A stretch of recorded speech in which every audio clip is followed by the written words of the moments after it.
అందరికీ జేబీఎం. నేను Rajesh Mahasena. Welcome to Mahasena media. తప్పు చేయడం వెంటనే దొరికేయడం ఇది వైసీపీ వాళ్ళ లక్షణం అండి. ఎప్పటి నుంచో అయిపోయాక వాళ్ళు ఏదో పెద్ద స్ట్రాటజీ చేస్తారు. ఒక 2-3 రోజుల్లోనే వాస్తవాలు బయటపడతాయి, బొక్క బోర్లో పడతారు.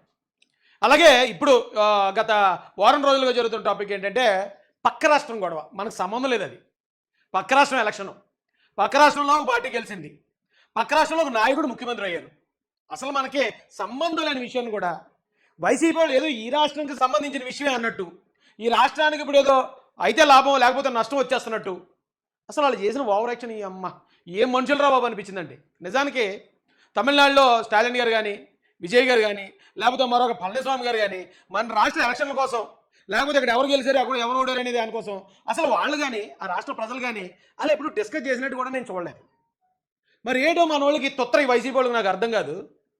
వెంటనే జగన్ గారు, విజయ్ గారు ఇద్దరిని కంపేర్ చేసేసి బాబా జగన్ గారు ఎలాగో విజయ్ గారు అలాగే, ఎవరైనా ఎక్కడైనా ఒకటి గెలిస్తే చాలండి, ఒక్కడికి ఎక్కడైనా గెలిపి వచ్చిందంటే అది మా వాళ్ళే అంటారు వైసీపీ వాళ్ళు. మా జగన్ గారిని చూసే నేర్చుకున్నారు అంటారు. ఇదేం దరిద్రం నాకు అర్థం కావట్లేదు. ఇదే ఒక దరిద్రం అంటే ఆ విజయ్ జోసెఫ్ అని ఆయన వాళ్ళ నాన్నగారు అతన్ని స్కూల్లో జాయిన్ చేసేటప్పుడు అసలు క్యాస్ట్ లేదని రాయించాడు. ఎంత గొప్పడు ఆ టైంలోనే. అయితే ఆయన్ని పట్టుకుని మా కులస్తుడు అంటే మా కులస్తుడు అని కొందరం, ఏదో మీ కులస్తుడు అంటారు ఏంటి, మీ కులస్తుడు కాదని మరికొందరం. చిన్నోళ్ళు పెద్దోళ్ళు తేడా లేదండి. నువ్వు వీళ్ళు ఇంత దరిద్రంగా ఉన్నారు మన వాళ్ళు. ఇలాంటి కొద్దిమంది చేసే ఇలాంటి అత్యుత్సాహం తొత్తర పనుల వల్లే ఆంధ్ర వాళ్ళు అంటే మిగిలిన వాళ్ళకి, మిగిలిన రాష్ట్రాల వాళ్ళకి చీప్ అయిపోయింది అనుకుంటానండి. ఈ దరిద్రాన్ని మాత్రం తట్టుకోవడం కష్టంగా ఉందండి. అయితే ఇప్పుడు ఐపాక్ వాళ్ళు చాలా ప్రచారాలు చేస్తున్నారు. అందులో మీకు ఎగ్జాంపుల్గా 2 ప్రచారాలు చూపిస్తాను.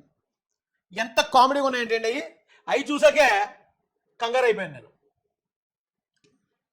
నేను సైతం జగనన్న కోసం పోస్ట్ అట, రాజన్న రాజ్యం కోసం నేను సైతం అనే పేజ్ ఇది.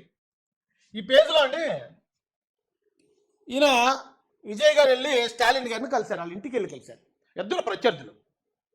ఆయన ప్రతిపక్ష నాయకుడు ప్రత్యర్థి అయినా కూడా ఈయన సీఎం అయిన తర్వాత డైరెక్ట్గా వారి ఇంటికి వెళ్ళి వారిని గౌరవ మర్యాద పూర్వకంగా కలవడం జరిగింది. రాజకీయ నాయకులు అంటే అలా ఒకప్పుడు ఉండేవారు. చంద్రబాబు నాయుడు గారు, రాజశేఖర రెడ్డి గారు వారి స్నేహితులట. అలాగే ఇద్దరు రాజకీయ ప్రత్యర్థులైనా ఎక్కడైనా కనిపించినప్పుడు మాట్లాడుకోవటం, నవ్వుకోవటం, జోకులు వేసుకోవటం. అలాంటి నాయకత్వం చూస్తే ఆ అభిమానులు కూడా అరే మనం ఏం శత్రువులం కాదురా, మన నాయకులిద్దరూ రాజకీయాలు పక్కన పెడితే స్నేహితులు కదా, మనం కూడా అలా ఉండాలని రాష్ట్రంలోకి ఐకమత్యం వస్తుంది. అలాగే ఇక్కడ కూడా సాక్షాత్తు ఒక ముఖ్యమంత్రి గారు, మాజీ ముఖ్యమంత్రి గారు ఇంటికి వెళ్తే ఇప్పుడు ఆ 2 పార్టీల కార్యకర్తల మధ్య గొడవలు ఉంటాయండి. ఒకరినొకరు చంపుకోవాలని రప్ప అని కత్తులు తీసుకోవడాలు ఇలాంటివి ఏమైనా ఉంటాయా? లీడర్స్ అంటే వాళ్ళు కలిసి ఉండాలి, వాళ్ళ క్యాడర్ను కూడా కలిసి ఉండేలా చేయాలి, అంతేగాని ఒకరి మీద ఒకరు రెచ్చగొట్టకూడదు. అయితే దీని మీద వీళ్ళు రాసుకుంటున్నారు, చూసి నేర్చుకోండి అయ్యా, ఇది మా సంస్కారం, తొందరలో మా జగన్ అన్నని కలిసి థ్యాంక్ చెప్పడానికి వస్తున్నా తమిళనాడు సీఎం. ఈ అమ్మాయి ఇలాంటివి మరి పాప వాళ్ళు నమ్ముతారా? అంత తెంగరనా డాష్గాళ్ళు ఉన్నారా? లేకపోతే ఇలాంటి ప్రచారం చేసేవాళ్ళు తెంగరనా డాష్గాళ్ళు నాకు అర్థం కాదండి. 2వ లైన్ గురించి తర్వాత మాట్లాడదామండి. చూసి నేర్చుకోండి, ఇది మా సంస్కారం అంట. ఏమంటే జగన్మోహన్ రెడ్డి గారు ఆయన గెలిచిన తర్వాత సీఎం అయిన తర్వాత అప్పటికి 3 సార్లు ముఖ్యమంత్రి చేసిన చంద్రబాబు నాయుడు గారిని, వారి తండ్రి సమానుల్ని, ఎందుకంటే రాజశేఖర రెడ్డి గారు, చంద్రబాబు నాయుడు గారు ఇద్దరు కూడా స్నేహితులు. రాజశేఖర రెడ్డి గారి కన్నా ముందే అలాంటి ఎంతోమంది ప్రత్యర్థులను చూసిన వ్యక్తి అయినా చంద్రబాబు నాయుడు గారు అంటే ఒక శిఖరం. అలాంటి పెద్ద ఆయన ప్రతిపక్షంలో కూర్చుని ఉంటే జగన్మోహన్ రెడ్డి గారు ఏం ఎప్పుడన్నా నవ్వుతూ ఆయన పలకరించడం మనం చూసామా? ఎప్పుడన్నా నమస్కారం పెట్టడం చూసామా? పెట్టకపోగా ఎలాంటి మాటలు మాట్లాడించారండి ఆయన్ని అసెంబ్లీలోనే చంపేద్దామని పెద్ద పెద్ద మాటలు, లేనిపోయిన మాటలు, ఇంట్లో అపంశపం తెలియని మహిళల మీద కూడా పుకార్లు, దరిద్రమైన మాటలు, ఆ మాటలు మాట్లాడించడం, ఆయన తిట్టించడమే కాకుండా అది చూసి నవ్వుకునేవాడు ఆయన. అలాంటి జగన్ గారికి ఇలాంటి విజయ్ గారికి పోలిక ఏంటండి? అసలు ఎక్కడైనా పోలుకుందా? అలా ప్రత్యర్థితో కూడా మాట్లాడగలగాలంటే ఒక స్థాయి లీడర్ అయి ఉండాలండి. అంటే భావోద్వేగాలకు అతీతమైన లీడర్ అయి ఉండాలి. అలా నిజంగా ఆ భావోద్వేగాలకు అతీతమైన లీడరు ఈ స్థాయిలో ఉండాలంటే అది ఆషామాషి విషయం కాదండి. మీకు ఒక ఆయన చూపిస్తాను రండి, లీడర్ని. ఇది చూడండి, లోకేష్ బొత్స కబుర్లని రాశారండి ఏదో పేపర్. ఆ చెయ్యి చూడండి, ఎంత ఇష్టంగా, ఎంత గౌరవంగా, ఎంత సరదాగా, అంటే ఒక బాబాయ్తో మాట్లాడినట్టు, లేకపోతే ఒక మామయ్యతో మాట్లాడినట్టు. లీడర్ అంటే ఎలా ఉండాలండి? అది ఏదో ఎవరిని చూసినా చంపేద్దామా, పొడి చేద్దామా, నరికేద్దామా, జైల్లో పెట్టించేద్దామా, రప్ప రప్ప అని లేపించేద్దామా, రాళ్ళు ఇచ్చి కొట్టించేద్దామా, ఎప్పుడు చూసినా వైసీపీది ఇదే బతుకు, జగన్మోహన్ రెడ్డి గారిది ఇదే బతుకు. అంతే తప్ప అరే మన జనం లీడర్గా మనల్ని గుర్తించారు, ఓ లీడర్గా బిహేవ్ చేయాలి, అందరినీ రెస్పెక్ట్ చేయాలి, అందరినీ అదేం లేదే. అలాంటి జగన్ గారికి విజయ్ గారికి పోలిక. నిన్న లోకేష్ గారిలో ఉన్న ధైర్యం, ఆయన యువకాలంలో చూపించిన ధైర్యం విజయ్ గారు కూడా తమిళనాడు రాజకీయాల్లో చూపించారు.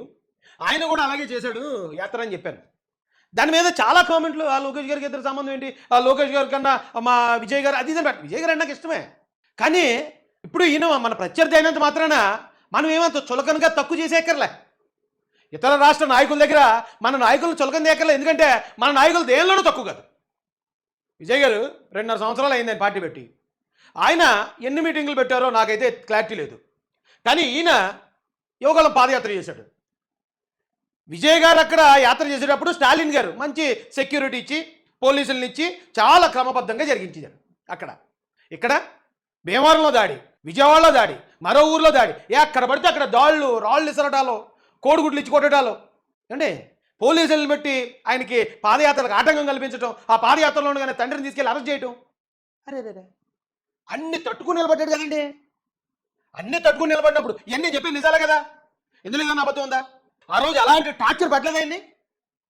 అలాంటి టార్చర్ పెట్టే విలన్స్ ఉన్నా కూడా ధైర్యంగా పాదయాత్ర చేశాడు. మళ్ళీ ఒక్కడే కొడుకు ఆయనకి, చంద్రబాబు నాయుడు గారికి.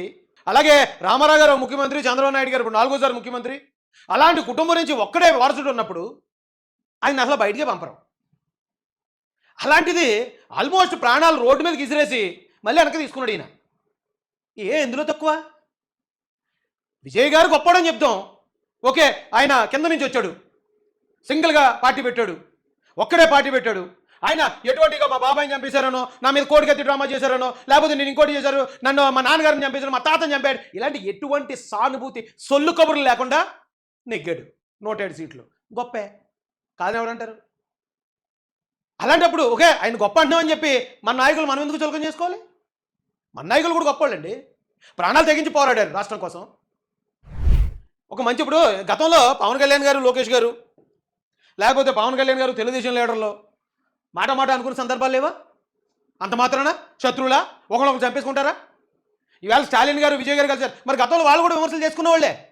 అలా విమర్శలు చేసుకున్న విజయ్ గారు ఇళ్ళని కలిస్తే అదిరా విజయ్ గారు గొప్ప అని వైసీపీ వాళ్ళు పెట్టుకున్నారు. ఎందుకు పెట్టుకున్నారు నాకు తెలియదు, కానీ మరి అది గొప్ప అయినప్పుడు మరి గతంలో లోకేష్ గారు పవన్ కళ్యాణ్ గారిని అన్నారు, పవన్ కళ్యాణ్ గారు లోకేష్ గారిని అన్నారు, పవన్ కళ్యాణ్ గారు చంద్రబాబు నాయుడు గారిని అన్నారు. ఇప్పుడు ఎలా కలిసిపోతారు? మీరు కలిసి ఎలా ఉంటారంటారు? ఇట్రా ఇప్పుడు అక్కడ జరిగింది గొప్పని మీరే ప్రచారం చేస్తున్నారు. అక్కడ జరిగిందే గొప్ప అయితే ఒక నియంత్రణని ఓడించడానికి రాష్ట్రం కోసం కలుసుకున్న వీళ్ళు ఎందుకు గొప్పోళ్ళు కాదు?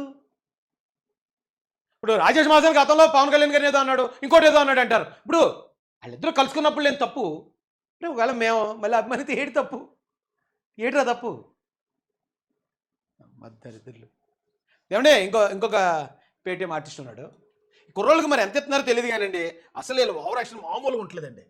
ఆంధ్రప్రదేశ్లో ఉన్నటువంటి కూలీలు ఇప్పటికైనా జ్ఞానం తెచ్చుకోండి. కూలీలు అంటే ఎవరికి నొచ్చుకున్నా, ఎవరికి గుచ్చుకున్నా, ఎవరికి నొప్పి పుట్టినా నాకు సంబంధం లేదండి.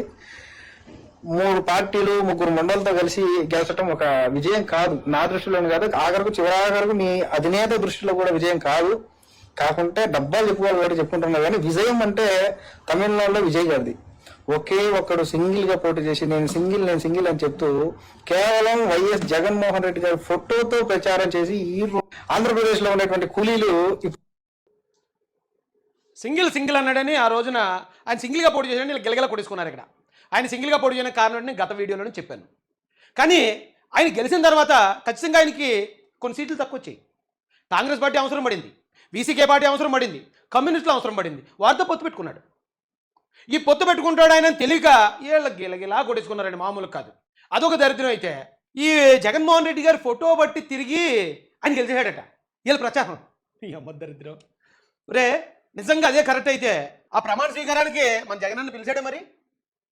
అన్న జగనన్న నీ ఫోటో పెట్టుకుని నేను గెలిచాను అన్న రాన్న నువ్వు అని చెప్పి మరి పిలవాలి కదా, ఎందుకు పిలవలేదు? ఏదో ఆయన విజయ్ గారు ఎవరో పిలిస్తే అనిల్ రెడ్డి ఎవరో అతని పెళ్ళికి వాళ్ళ చుట్టాల పెళ్ళికి వెళ్ళాడు. అక్కడికి వెళ్ళి విజయ్ గారు అభిమాని ఎలాగైతే ఆయన దగ్గర ఫోటో దిగేస్తాడో అలా ఫోటో దిగేశారు జగన్ గారు అలా ఫోటో దిగేసి ఇప్పుడు ఆయన విజయం అంతా జగన్ గారినే అన్నారండి. జగన్ గారు ఫోటోతో ఆయన నెగ్గాడు అన్నారు. మరి నెగ్గేసినప్పుడు పిల్లలు కదనే మరి ఆ ప్రమాణ స్వీకార కార్యక్రమానికి జగన్ గారు ఉండాలి కదా అక్కడ. ఎందుకు లేడు మరి? ఆ? అక్కడ బయటపడిపోయిందా? మనం చేసిన పనికిమాల ప్రచారం అంతా బూడిదల పోసిన పన్నీర్ అయిపోయిందా? ఇందాక నేను చూపించిన కుర్రోడి ఫోటోలో ఏమంటాడండి? జగన్ అన్నని కలిసి థ్యాంక్ చెప్పడానికి పోతున్నాడండి ఇక్కడికి. ఎవరు? విజయ్. అసలు ఈ రాష్ట్ర నాయకులతో వాళ్ళకి ఏం పని ఉండదు. ఇప్పుడు జగన్ గారినే కాదు, ఎవరితోటి వచ్చి వాళ్ళని కలవాలి చేయాలి అనే అది అసలు ప్రోటోకాల్ ఉండదు, వాళ్ళు చేయరు. ఎందుకంటే మనోళ్ళు ఇక్కడ సీఎం అయినప్పుడు వెళ్ళాలి ఏమని చెప్తారా ఏంటి? రానంత మాత్రాన ఆ జగన్ గారిని ఏదో కించపరిచారనేది కాదు నా ఉద్దేశం. కానీ వస్తాడని ఈ ప్రచారం ఏంటి? ఎవరిని నమ్మించడానికి? ఎందుకు ఈ పనికిమాలిన ప్రచారం? అరే ఆ ప్రమాణ స్వీకారానికి కనీసం ఆహ్వానం లేదు మనకి. అయితే నా తెలియగడుతున్నానండి, వీళ్ళిద్దరూ ఎలా ఒకటే. ఈయన డ్రైవర్ని చంపేసి డెడ్ బాడీ డోర్ డెలివరీ చేసినోడికి ఎమ్మెల్సీ ఇచ్చాడు. ఈయన వాళ్ళ కార్ డ్రైవర్ కొడుకు ఎమ్మెల్యే టికెట్ ఇచ్చాడు. మర్డర్ చేసిన ఆయనకి షెల్టర్ ఇచ్చాడు ఈయన. కానీ ఈయన కార్ డ్రైవర్ కొడుకు అని తెలిసి కూడా ఎమ్మెల్యే చేశాడు. అంటే ఆయనలో లీడర్షిప్ క్వాలిటీస్ చూసుంటాడు. బొక్క వెనకాల ఏమంటే ఏంటి, బ్యాక్గ్రౌండ్ ఏదైతే ఏంటి, లీడర్గా ఉన్నాడో, మంచిగా ఉన్నాడో, నిజాయితీగా ఉన్నాడో, చేద్దాం ఎమ్మెల్యే చేశాడు. వీళ్ళిద్దరికీ ఏంటి కంపారిజన్ ఏంటి అసలు? నా తెలియగడుగుతాను ఏమండి. ఇప్పుడు ఈయన సొంత తల్లి సొంత చెల్లి ఈయన జైల్లో ఉన్నప్పుడు వాళ్ళే ప్రచారం చేశారు పాపం. ఇక షర్మిలా గారు అయితే కొన్ని వేల అడుగులు నడిచేసింది ఆవిడ. పాదయాత్ర అంటే పాదాల మీద నడిచే యాత్ర అని ఒక అద్భుతమైన తీరు కూడా కనిపెట్టింది కనుక వేరే విషయం ఆవిడ.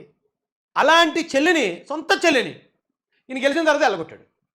కానీ ఇదే విజయ్ గారు గతంలో విజయకాంత్ అని ఒక ఆయన ఉండేవాడు, మీకు అందరూ తెలిసే ఉంటుంది. కెప్టెన్ ప్రభాకర్ సినిమా తోడు వచ్చాడు ఆయన. అలా ఆ విజయ్ గారు పార్టీ పెట్టారు. అప్పట్లో పార్టీ పెట్టారు కానీ ఆయన అనుకున్న సాధించలేకపోయారు. ఎన్నో కొన్ని సీట్లు నెగ్గినట్టున్నారు ఏమో, నాకు ఆయన గురించి పూర్తిగా తెలియదు. కానీ ఆయన చనిపోయాడు. చనిపోయిన తర్వాత ఈయన గుర్తుపెట్టుకుని వాళ్ళ భార్యని పిలిచి ఆవిడ టికెట్ ఇచ్చి ఎమ్మెల్యే చేశాడు. సొంత చెల్లిని బయటికి ఎంటేసాడు ఈయన ఆల్రెడీ నాలాగే ఒక ఆయన సినీ ఫీల్డ్ నుంచి వచ్చి రాష్ట్రాన్ని మారుద్దామని రాజకీయం చేద్దాం అనుకున్నాడు. ఆయన చేయలేకపోయాడు. ఇప్పుడు నేను చేయగలిగాను కాబట్టి ఖచ్చితంగా వాళ్ళ భార్యని పిలిచి మన సీటు ఇవ్వాలని సీట్ ఇచ్చి గెలిపించాడు. చెప్తుంటే గూస్ బంప్స్. ఆ క్వాలిటీస్ మళ్ళీ మనకు వేళ్ళ కనిపిస్తాయి. సామాన్యులు కూడా టికెట్లు ఇచ్చి గెలిపించడం, సామాన్యులకి అతి సామాన్యులు కూడా. ఇప్పుడు చాలా మంది బీసీ లీడర్ని, ఎస్సీ లీడర్ని గొప్ప లీడర్లుగా తయారు చేసిన చరిత్ర తెలుగుదేశం పార్టీది, నందమూరి తారక రామారావు గారిది. ఇప్పుడు ఈయనలో ఉన్న క్వాలిటీ గతంలో ఉన్నాయి, వేళల్లో గతంలోనే ఉన్నాయి. ఈయనలో అసలు ఒక క్వాలిటీ కూడా లేదు. ఈయన పార్టీ 2014 12 పెట్టినట్టు, 9 అనుకుంటా, ఎప్పుడు పెట్టాడో తెలియదు. కానీ ఈయన 9 మాత్రం ఎంపీ. 9 నుంచి ఉన్నాడు ఈయన. 2009 నుంచి ఉన్నాడు రాజకీయాల్లో. 2014 పార్టీగా పొడి చేశాడు, ఓడిపోయాడు. 2019లో గెలిచాడు. మళ్ళీ 2024 వచ్చేటప్పుడు చిత్తుగా ఓడిపోయాడు. పార్టీ పెట్టిన 2.5 సంవత్సరాలు నేను సీఎం అయ్యాడు. వీళ్ళిద్దరికీ ఏంటి పోలిక? వాళ్ళు ఎలా పోలుతున్నారు నాకు అర్థం కాదు. ఎక్కడన్నా ఒక ఆయన్ని ఇప్పుడు గతంలో ఇంకా ఈయన ఏదో అంబేద్కర్ గారితో పోల్చారు, యేసుప్రభుతో పోల్చారు, గాంధీ గారితో పోల్చారు. ఆయనతో పోలితే ఇదో పెద్ద కాదనుకోండి. కానీ చెప్తున్నాను, ఇప్పుడు ఈయన ట్రెండ్లో ఉన్నాడు కాబట్టి ఎస్ మన వాళ్ళని నెగ్గేశాడు. ఆయన మనం ఒకటే. పొత్తు పెట్టుకున్నవాడు అంటే ఏదో పొత్తు ముగ్గురు ముండలతో ఏదో అన్నట్టు ప్రచారం చేస్తున్నాడు ఈయన. మరి ఇప్పుడు ఈయన కూడా పెట్టుకున్నాడు కదా కాంగ్రెస్తో, వీసీకేతో, ఇంకా కమ్యూనిస్ట్తో. ఇప్పుడు మిమ్మల్ని ఒక ప్రశ్న అడుగుతానండి. ఇదే పరిస్థితిలో విజయ్ గారు ఉన్న పరిస్థితిలో ఓ 10 సీట్లు తక్కువలో ఈయన కానీ ఆగిపోయి ఉంటే ఆయనతో పొత్తుకెళ్ళి ఒక పార్టీ పేరు చెప్పండి. ఒక్క పార్టీ. జగన్ గారితో నేను పొత్తుకెళ్తాను, ఎస్ ఆయనతో ఉంటే నేను నా పార్టీ డెవలప్ అవుతుంది అనుకుని పొత్తుకెళ్తారు పలానా వాళ్ళని ఒక్కరి పేరని చెప్పగలరా? కమ్యూనిస్టులు వెళ్తారు ఈయనతోటి? వెళ్ళరు. జనసేన పార్టీ వెళ్తుందా? సమస్య లేదు. బీజేపీ వెళ్తుందా? ఇంపాసిబుల్. వెళ్ళిలా ఉంటే 2019లోనే వెళ్ళి ఉండాలి, వెళ్ళరు వాళ్ళు కూడా. ఇక కాంగ్రెస్ నమస్కారం అయ్యా బాబు మీకు అని చెప్తారు వాళ్ళు. కాంగ్రెస్ ఇక్కడ 1% అన్న ఓటు వచ్చినా రాకపోయినా కూడా ఈయనతో మాత్రం పొత్తుకెళ్తాం. అది అంటే ఈయనతో పొత్తుకెళ్ళడానికి ఏ పార్టీ ముందుకు రాక మేమే పొత్తు పెట్టుకోవట్లేదంటే అయిపోద్ది కదా, సింగిల్ సిమ్ అంటే అయిపోద్ది కదా, డైలాగ్ కూడా బాగుంటుంది. అంటే ఇది సమాజం, ఇది రాజకీయం. ఇక్కడ ఎంతమంది జనం కలిసి ఉంటే అంటే మెజారిటీ విన్స్. సింగిల్గా వెళ్తానంటే ఇది అడవి కాదు. అడవిలో సింహం సింగిల్గానే ఉంటుంది, ఎందుకంటే దాని దగ్గరికి వెళ్తే తినేస్తుందని ఎవరు వెళ్ళరు. అలాగే ఇప్పుడు జగన్మోహన్ రెడ్డి గారిని కూడా ఆయన దగ్గర కూడా ఏ పార్టీ వెళ్తే మింగేస్తాడు ఆయన. వెళ్ళినా మమ్మల్ని లెక్క చేయడు, వెళ్ళినా వాడిని ఇచ్చేయడని చెప్పి ఎవరు లెక్క చేయరు ఆయన్ని. ఎవరు ఆయనతో దోస్తుకి ఎవరు ఒప్పుకోరు. ఆయన నిజంగా సింగిలే అండి పాపం. సింగిల్గా మిగిలి చేశారు ఈ ఐపాక్ వాళ్ళు, వైసీపీ వాళ్ళు, వీళ్ళందరూ కలిసి. మరి ఆయన కూడా దానికి యాక్సెప్ట్ చేసి ఉంటాడు, లేకపోతే ఉండిపోడు కదా. ఆయన మెంటాలిటీ కూడా అదే ఉంటుంది. ఎందుకు ఇలాంటి తప్పుడు ప్రచారాలు ఎందుకండి? తప్పు కదా. ఇంకా ఏయో చేస్తున్నారండి వీళ్ళు, వైసీపీ వాళ్ళు. ఆ దరిద్రాలన్నీ చూసిన తర్వాత అనిపించింది నాకు, ఎడరా వీళ్ళు మారరా నాయన, ఇంకా మనం ఎంత చెప్పినా కూడా మారరా బాబు అని. ఇదిగోండి ఈవిడే విజయకాంత్ గారి భార్య. ఆవిడ వచ్చి విజయ్ గారి ముందే ప్రమాణ స్వీకారం చేసింది. పైన ఉన్న విజయకాంత్ గారి ఆత్మ ఎంత గర్వపడుతుందండి. బా నేను చేయలేము. మొన్న ఏదో సినిమా వచ్చిందండి, గోట్ అనుకుంటా. గోట్ అన్న సినిమా తీసాడు ఇదే విజయ్ జోసెఫ్ గారు. అందులో ఆ విజయకాంత్ గారి క్యారెక్టర్ వేసాడు ఈయన. అంటే ఆయన గుర్తు చేశాడు ప్రజలకి. అలా వేరే వాళ్ళని గౌరవించాలండి, వేరే నాయకులను గౌరవించాలి, ప్రతిపక్ష నాయకులను గౌరవించాలి, వాళ్ళందరితో కలిసి ఉండాలి. అది తెలుగుదేశం పార్టీ ఎప్పటి నుంచో చేసుకొస్తుంది. ఈవేళ విజయ్ గారు చేస్తున్నారు, ఆయన్ని కూడా మనం గొప్పగా చెప్పాల్సిందే. కానీ అవి ఏమి చేయడు జగన్మోహన్ రెడ్డి గారు. ఫ్యామిలీనే గౌరవించడండి ఆయన. రాజకీయం విషయంకి వస్తే తల్లిని చెల్లినే గౌరవించడు, బాబాయిని గౌరవించడు. అది గౌరవించాలి. ఆయన లీడర్గా ఉన్నాడు కదా. ఇప్పటిదాకా ఒకవేళ గౌరవించకపోయినా దయచేసి ఇక్కడి నుంచైనా గౌరవించండి, లీడర్గా బిహేవ్ చేయండి. అలా చేద్దామండి మరి.